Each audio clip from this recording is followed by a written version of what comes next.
Halo semuanya, Assalamualaikum. Selamat datang di podcast BIMUT, Bincang Bermutu. Perkenalkan, kami dari kelompok 1 Breakout Room 5, Angkatan 4, Gelombang 2, Pelatihan Dasar CPNS Kabupaten Mamuju Tengah, Angkatan 2025, akan membahas mengenai salah satu isu kontemporer, yaitu penyebaran berita tidak benar atau hoax.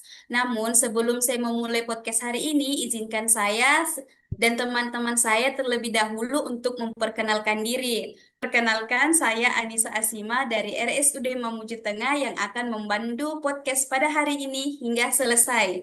Selanjutnya, perkenalan akan dilanjutkan oleh Kak Ani. Hai teman-teman semua, perkenalkan nama saya Andi Raihani. Unit kerja saya dari Rumah Sakit Umum Daerah Kabupaten Mamuju Tengah.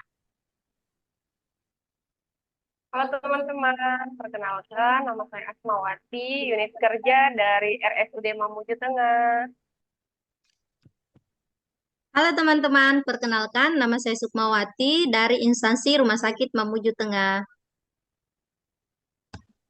Halo teman-teman, perkenalkan nama saya Anet Salsabila dari instansi RSUD Mamuju Tengah.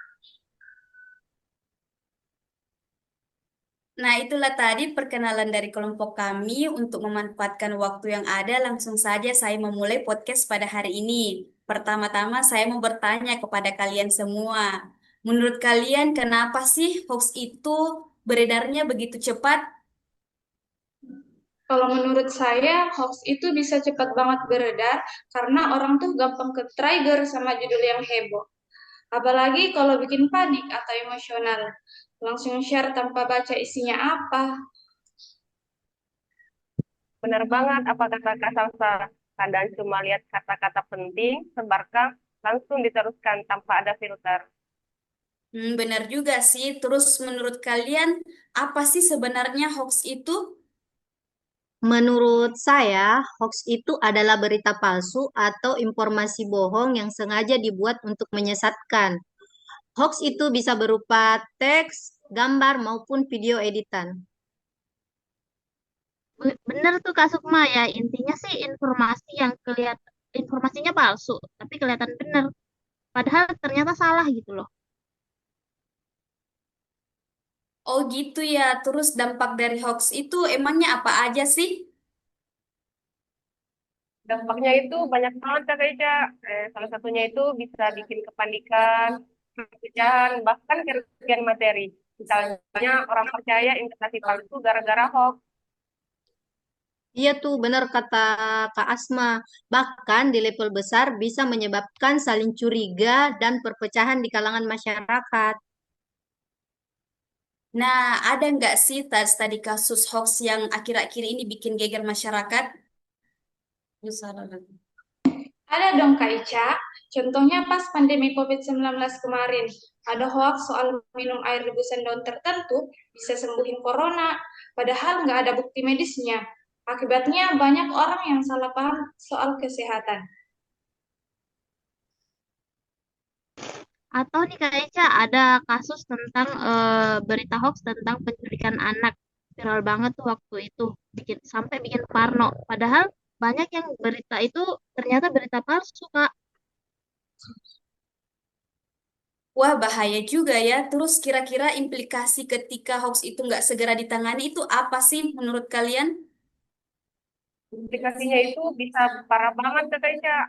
Masyarakat jadi nggak percaya lagi sama info beneran. Bahkan dari pemerintah atau ahli. Jadi kepercayaan masyarakat itu bisa hilang. Oke deh, terakhir ya kita bahas data. Menurut kalian persentase hoax di Indonesia itu gimana sih? Nah, menarik nih Kak Eca. Menurut Kominfo tahun 2024, ada 11.000 berita hoax yang terdeteksi. Yang paling banyak itu dari politik, kesehatan, bahkan sampai penipuan online, Kak Eca. Terus ada juga nih hasil survei dari Masyarakat Anti Fitnah Indonesia atau biasa disebut MAPindo menyebutkan bahwa sekitar 60% warganet Indonesia setiap minggunya mengalami hoax. Angkanya gede banget kan? Wow, ngeri juga ya. Jadi kesimpulannya, hoax tuh gampang nyebar, dampaknya serius, bahkan bisa bahaya kalau dibiarkan. Makanya kita harus jadi generasi filter, bukan generasi yang langsung meneruskan pesan. Bagaimana teman-teman? Setuju. Setuju Kak Setuju, Kak Ica. Ica. Setuju. Oke deh, Setuju. itulah tadi obrolan